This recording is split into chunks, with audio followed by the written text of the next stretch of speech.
जो बाहर की सुनता है वो बिखर जाता है, जो बाहर की सुनता है वो बिखर जाता है, और जो अंदर की सुनता है, मन की सुनता है, वो संवर जाता है। जी हाँ दोस्तों, बहुत बार ऐसा होता है कि आपका मन कहता है कि आप उस काम को कर सकते हो, लेकिन बाहर वाले, दुनिया वाले बोलते हैं कि आप नहीं कर सकते। उस केस में आपको अपने मन की मान लेनी चाहिए। फैसला थोड़ा सोच समझ के लेना चाहिए, लेकिन मन की मान लेनी चाहिए और उस काम को करके दिखाना चाहिए, और उसको किया भी जा सकता है अगर आपका मन कह रहा है कि हाँ। चलिए स्टार्ट करते हैं आज एक बहुत ही शानदार टॉपिक पर। टॉपिक है कि सर, क्या लैब असिस्टेंट और सीईटी की तैयारी एक साथ की जा सकती है? क्या लैब असिस्टेंट और सीईटी की तैयारी एक साथ की जा सकती है? इसी टॉपिक पे अपन बात करेंगे। ये सवाल बहुत जनों ने पूछा था और उसी के जवाब में मैं ये वीडियो लेके आया। स्टार्ट करते हैं। अपन पॉइंट बाय पॉइंट चीजों पे बात करेंगे। दो सवाल है आमतौर पर कि भाई सीटीएम लैब असिस्टेंट की तैयारी एक साथ कैसे की जाए, और लैब असिस्टेंट वालों को सीईटी की तैयारी करनी चाहिए या नहीं। ये बात, इसमें ये बात भी शामिल है कि भाई सीईटी और लैब असिस्टेंट को एक साथ कैसे मैनेज करें। बात वही है, लगभग सब कुछ बताऊंगा मैं आपको। स्टार्ट करते हैं अपना टॉपिक। अब देखो, आपको जो सवाल आप पूछ रहे हो ना, उसका जवाब आप खुद भी ढूंढ सकते हो।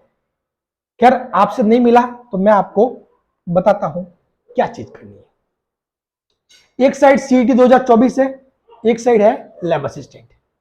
बात क्लियर? आप सीईटी 2024 का सिलेबस देख लो, पहले स्नातक देखोगे या फिर सीनियर सेकेंडरी देखोगे, आप देख लो। लगभग लगभग सिलेबस जीके वाला तो सेम ही है। लैब असिस्टेंट की बात करें तो साइंस का सिलेबस देखोगे तो उसमें क्या क्या है? उसमें है आपके राजस्थान जीके, उसमें है राजस्थान जीके। नेक्स्ट और क्या है सर? सर इसमें इंडिया जीके है। क्या है? India GK. बात क्लियर? वर्ल्ड जीके भी है आपके। क्या है? वर्ल्ड जीके भी है। और जो समसामयिकी जो अब पढ़ोगे वो बाद में भी उसके क्वेश्चन आपके लैब असिस्टेंट के टाइम भी पूछे जा सकते हैं, तो समसामयिकी की भी बात करते हैं। ये है पेपर 1 का साइंस वालों के। ज्योग्राफी वालों के सेम टू सेम चीज है, राजस्थान जीके है, बाकी चीजें नहीं है। होम साइंस वालों के राजस्थान जीके, होम साइंस वालों के राजस्थान जीके। अब सीनियर सेकेंडरी देखोगे तो ये जो सीईटी 2024 की बात करें, भले सीनियर सेकेंडरी और स्नातक हो, ये मामला 2-3 महीने में खत्म हो जाएगा। 2-3 महीने में ये एग्जाम खत्म हो जाएंगे दोनों के। और इनमें आप क्या चीज पढ़ोगे? इनमें आप राजस्थान जीके पढ़ोगे, राजस्थान जीके पढ़ोगे, इंडिया जीके पढ़ोगे। ठीक है, यहां पर भी राजस्थान जीके पढ़ोगे, इंडिया जीके आप पढ़ोगे। ठीक है, बात क्लियर? तो आपको यदि सीईटी देनी है, पहली बात तो ये है कि भाई आपको सीईटी देनी नहीं देनी वो आपका विचार है। ठीक है, मान लो आपका क्वेश्चन ये है कि आपको सीईटी देनी है, सर मेरे को तो सीईटी भी देनी है, लैब असिस्टेंट भी देनी है, दोनों को एक साथ कैसे मैनेज करूं? तो मैनेज किया जा सकता है, कोई बड़ी बात नहीं है, बहुत सिंपल है ये तो, और भी अच्छी बात है। सीईटी की तैयारी करना मतलब सीधी सीधी बात है कि ज्योग्राफी के 1/3 पेपर की तैयारी करना, लैब असिस्टेंट ज्योग्राफी की, राजस्थान जीके के 1/3 वाली तैयारी, और इसका लगभग लगभग आप फर्स्ट पेपर तैयार कर रहे हो, समझ लो, यानी कि आधा, 1/2 पेपर सीईटी की तैयारी कर रहे हो, मतलब आधी तैयारी इसकी हो रही है। ठीक है, उसमें राजस्थान जीके पढ़ोगे, वहां भी पढ़ना है, इंडिया जीके यहां पढ़ोगे, वहां भी पढ़ना है, राजस्थान जीके, इंडिया जीके। तो सिंपल सी बात है, लैब असिस्टेंट के एग्जाम बाद में होंगे, सीईटी के एग्जाम पहले होंगे, तो आप उसी हिसाब से पढ़ो ना। आपको तो सीईटी का सोचना ही नहीं है। मैं क्या कह रहा हूं, आपको भले एक बार, खासतौर पर साइंस वालों को तो एक बार सीईटी का सोचना ही नहीं अपने को, तो ये सिलेबस है ना, उस हिसाब से पढ़ना है और सीईटी का एग्जाम दे दो, निकल जाएगा। कैसे निकलेगा? देखो सर, सीईटी में पूछी जाती है हिंदी इंग्लिश, अगर उनको छोड़ दे तो पीछे रही मैथ्स, साइंस वालों की मैथ्स अच्छी होती है। जनरल साइंस पूछेंगे तो साइंस वालों को वो भी सवाल थोड़े बहुत तो आते ही है, भाई आप फिजिक्स केमिस्ट्री बायोलॉजी पढ़ रहे हो तो वो भी कर लोगे। यहाँ राजस्थान जीके पढ़ रहे हो, इंडिया जीके पढ़ रहे हो, वो काम आ जाएगा। अब वैसे भी आपको सीटों का 15 गुना नहीं लाना है, आपको 40% मार्क्स लाने। कितने? 40%, यानी कि 120 मार्क्स। तो 120 मार्क्स तो मैं गारंटी देता हूं कि साइंस वाला यदि फर्स्ट पेपर की तैयारी ढंग से कर देना तो सीटी ऑटोमेटिकली निकल जाएगा। दोनों ही सीटी ऑटोमेटिकली निकल जाएगा, भले सीनियर सेकेंडरी का हो या स्नातक का हो, तो कोई बड़ी बात ही नहीं है। आपको तैयारी किसके हिसाब से करनी है? अपने ये लैब असिस्टेंट वाले सिलेबस के हिसाब से, समझ गए। दूसरा पेपर बाद में ले लेना, या फिर दूसरे पेपर के लिए डेली का 1 घंटा, चलो कि भाई 1 घंटा मैं फिजिक्स देखूंगा या फिर पढ़ूंगा, सॉरी, ठीक है, या फिर 1 घंटे मैं केमिस्ट्री पढ़ूंगा, साथ साथ में 1 घंटा दे देंगे ना सेकंड पेपर को, ताकि वो भी पेपर थोड़े उसके भी क्या रहो, कॉन्टेक्ट में रहो, बाकी पूरा फोकस इस पे कर लो। बात क्लियर? ये कोई बड़ी बात भी नहीं है, ठीक है। ज्योग्राफी वालों के लिए देखो, तो ज्योग्राफी वालों के लिए साफ बात है, आप ज्योग्राफी वाले और होम साइंस वाले आप क्या करोगे, तो आपको वो करना है सीईटी के सिलेबस के हिसाब से तैयारी। किसी सिलेबस के हिसाब से करनी है? सीईटी के सिलेबस के हिसाब से तैयारी करनी है, समझ गए।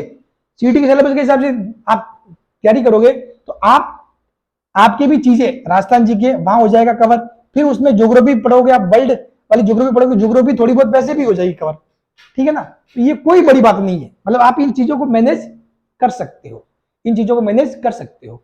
दूसरा बात ये आती है, ये तो ये हुआ कि सर मैनेज कैसे करें साथ में, तो साथ में मैनेज करने कोई बड़ी बात नहीं है, ठीक है। आप सिलेबस देखो, और आपको तो बस अभी आपको सीईटी टॉप नहीं करना है, नहीं आपको उसको 10 गुना, सॉरी 15 गुना, 20 गुना में ऐसा कुछ आना है, ऐसा भी कुछ टारगेट नहीं है। तो सिर्फ और सिर्फ 120 मार्क्स लाना है। 120 मार्क्स लाने वाला भी सेम है इंसान माना जाएगा, और 300 मार्क्स लाने वाला भी सेम ही माना जाएगा। तो आप इतनी मेहनत क्यों करनी सीईटी की? उतना ही करो सीईटी के लिए जितना जरूरी है, क्योंकि सीईटी बेस पे भी भर्ती आती है, ठीक है। क्योंकि बाद में मालूम पड़ेगी भाई सीईटी बेस पे कोई अच्छी वाली भर्ती निकल गई, फिर आप दुखी हो जाओ, पछताओगे, अरे यार मैंने सीईटी दिया ही नहीं।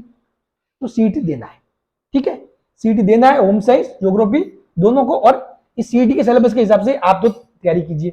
साइंस वालों को आप अपने लैब असिस्टेंट वाला जो फर्स्ट पेपर का सिलेबस है उसके हिसाब से तैयारी कीजिए, और साइंस वालों को भी सभी को सीईटी देना चाहिए। मैं ये कहता हूं, क्या लैब असिस्टेंट वालों को सीईटी की तैयारी करनी चाहिए? जी हाँ दोस्तों, सभी को सीईटी तैयारी नहीं करनी चाहिए, सीईटी देना चाहिए, समझ गए। सीईटी एग्जाम देना चाहिए, भले वो स्नातक हो, आप अगर 12वीं पास हो तो 12वीं वाला, 12th और स्नातक दोनों ही, आप अगर उसके लिए काबिल हो, योग्य हो, ठीक है, आपके पास योग्यता है, स्नातक की हुई है, तो आपको दोनों ही सीईटी देने चाहिए, दोनों ही सीईटी आपको, इनका दोनों का एग्जाम देना चाहिए। आपको अपनी जो तैयारी है वो लैब असिस्टेंट के फर्स्ट पेपर के हिसाब से ही करनी चाहिए।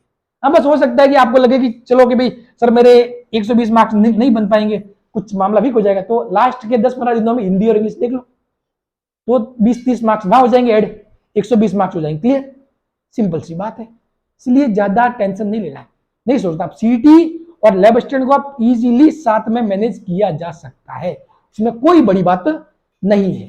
तो इसीलिए मैं तो यही कहूंगा कि अगर आप लैब असिस्टेंट वाले जो सीईटी के फेर में नहीं फंसना चाहते तो वो बात हो रहा है, लेकिन थोड़ा बहुत भी आपको लगता है कि सर मैं सीईटी देने का इच्छुक हूं, तो सीईटी दे दीजिए, सीईटी का एग्जाम भी आप दीजिए। देखो सारी भरिए फॉर्म सारे भर लेना, क्योंकि कुल मिला के सीईटी ये समझ लो कि वो हिंदी और इंग्लिश को छोड़ देना तो आपका फर्स्ट पेपर है, वो क्या है? फर्स्ट पेपर है। मैथ्स, आप साइंस वाले हो तो मैथ्स के कुछ सवाल जो रीजनिंग के आएंगे वो आप सॉल्व होंगे आपसे, कोई बड़ी बात नहीं है, ठीक है। तो आपको तैयारी करनी है पेपर 1 के हिसाब से और एग्जाम देना है, ये बात मैंने आपके लिए क्लियर कर दी, ठीक है। और अब शायद आपकी तरफ से इस टॉपिक के रिगार्डिंग कोई सवाल नहीं आना चाहिए कि सर सीईटी और इसको एक साथ कैसे मैनेज करें। तो एक साथ मैनेज किया जा सकता है, इजीली किया जा सकता है, सिलेबस सेम है बहुत सारा, ठीक है। तो उसको कवर करो और अपने हिसाब से करो, प्लान करो। जैसे सीईटी पूरा होगा उसके बाद लैब असिस्टेंट के बाकी टॉपिक पे लग जाना, ठीक है ना। चलिए, और कोई आपका डाउट हो तो कमेंट में जरूर डालना, मैं उसका रिप्लाई जरूर करूंगा। Thank you so much.